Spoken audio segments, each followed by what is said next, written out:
বর্ণবাদের বিরুদ্ধে লড়াইটা জারি রাখতে হবে, সেই লক্ষ্যেই স্পেন ব্রাজিল ম্যাচটার নামই দেয়া হয় one skin one identity international friendly. Spotlight Vinicius জুনিয়রের ওপর, কারণ বর্ণবাদীদের শিকার সবচেয়ে বেশি হয়েছেন এই রিয়াল মাদ্রিদ তারকাই।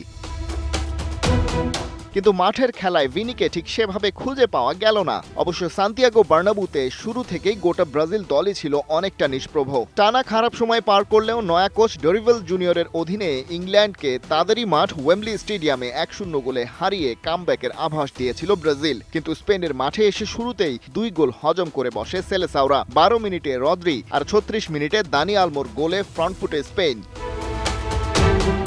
তার মিনিট 4 বাদেই লাতিন আমেরিকানদের কামব্যাক। হাফ টাইমের আগে রদ্রিগো আর বিরতির পরপরই গোল করে ব্রাজিলকে সমতায় ফেরান ভিনিসিয়াস জুনিয়রের ভবিষ্যৎ মাদ্রিদ টিমমেট এনরিক। 17 বছর বয়সী পালমিরাসের এই প্লেয়ার ব্রাজিলের হয়ে প্রথম গোলটাই করেছেন মাত্র 3 দিন আগে। তার করা একমাত্র স্কোরেই ওয়েম্বলি স্টেডিয়ামে ইংল্যান্ডকে হারায় ব্রাজিল। সেলেসাওদের পোড়া কপাল, তাই 87 মিনিটে পেনাল্টি পেয়ে যায় স্প্যানিশরা। সেখান থেকে ফের লিড। স্পেন টিমের সামনে থেকে লিড দিয়ে আলাদাভাবে নজর কেড়েছেন বার্সেলোনার 16 বছর বয়সী ফরওয়ার্ড লামিন ইয়ামাল। 3টা গোলের সেটআপেই ছিল তার অবদান। ওর দুরন্ত গতির কাছে পরাস্ত ব্রাজিলিয়ান ডিফেন্স লাইন। তাই ম্যাচের শেষ দিকে যখন তার বদলি নামানো হয়, সান্তিয়াগো বার্নাবুর গ্যালারি এই তরুণ তুর্কিকে দিয়েছে স্ট্যান্ডিং ওভেশন।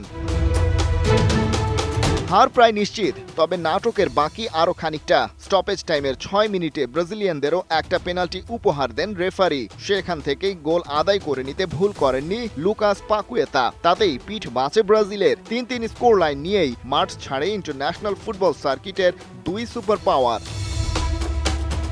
খালিদ জামিল, একাত্তর।